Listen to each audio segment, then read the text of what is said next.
Magandang araw Pilipinas! Para sa ating pamilya, maging mapagmatsyag sa mga buhaya. Narito po ulit ang update natin para sa lagayan ng ating panahon. Ngayong araw po ng October 18, 2025. Sa ngayon po ay patuloy pa rin ang paglapit ng Bagyong Ramil sa kalupaan ng ating bansa. At nasa layo na po ngayon ng 255 kilometers east ng Catanduanes na tagtaglay ng lakas ng hangin ng umaabot po sa 70 kilometers per hour habang kumikilos po ngayon pa southwestward at posibleng mamaya ay kikilos yan paakyat na nagbabanta ng unang tatama dyan po sa may Catanduanes at kikilos muli pataas at posibleng muli natatamaan yan sa isla ng mga Kawayan at kikilos muli pataas na nagbabanta ng unang tatama dyan sa may Aurora at Quezon bago po tawirin ang mainland Luzon at posibleng mag-exit dyan sa may Pangasinan o La Union. Bukas ng umaga ay naandyan na po sa may West Philippines. Posibleng wind signal number 2 ang pinakamataas na wind signal na itataas sa mga lugar na daraanan nito, pero hindi pa rin inaalis na posibleng itaas to hanggang sa tropical cyclone wind signal number 3. Sa susunod na mga oras ay posible nang itaas ang wind signal number 2 sa ilang bahagi ng Bicol Region at Northern Samar.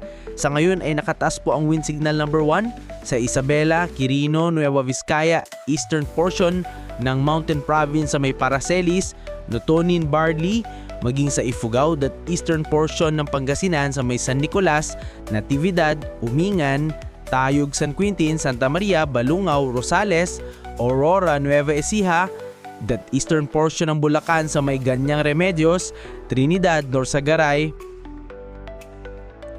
San Miguel, San Ildefonso, maging sa northern at eastern portions ng Quezon sa may Tagkawayan, Perez, Alabat, Quezon at Timunan, Padre Burgos, Onisan, Gumaca, Plaridel, Agdangan, Pagbilao, Maoban, Ginayangan, Lopez, Pitugong o Macalilon, General Luna, Catanawan, San Narciso, Buenavista, San Francisco, San Andres, Mulanay, General Nakar, Infanta Real at Sampaloc. Kasama na rin po ang Polillo Islands, maging sa may Camarines Norte, Camarines Sur, Catanduanes, Albay, Sorsogon, Burias Island at Dicawan Island. Maging sa Northern Samar, the northern portion ay Eastern Samar, sa may San Policarpio, Arteche, Oras, Dolores, Matnog, Sipapa, Cacan Avid. Ganun din po sa northern portion ng Samar sa may Matuginao, San Jose de Buwan, Calbayog City, Gandara, Santa Margarita, Pagsanjan at San George. At mamaya po ay sisikat naman ng araw sa malaking bahagi ng ating bansa. Pero may chance pa rin na maulap na kalangitan with isolated rains dyan sa may Bicol Region, Quezon, Aurora, Eastern Visayas, dulot po ng Bagyong Ramil.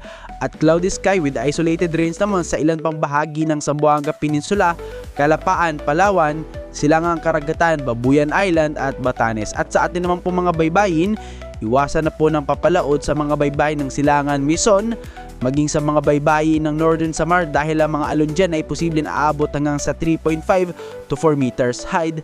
Kaya hanggat maaari po ay iwasan na muna natin ang papalood dyan sa mga may kulit pula para po mas makaiwas sa mga sakunang pangkaragatan. Para sa mga isyong napapanahon, dapat laging maging in for donation. Here is our inspirational quotes of the day. Ang tunay na tagumpay ay nakikita sa pagpupursige sa kabila ng kabiguan.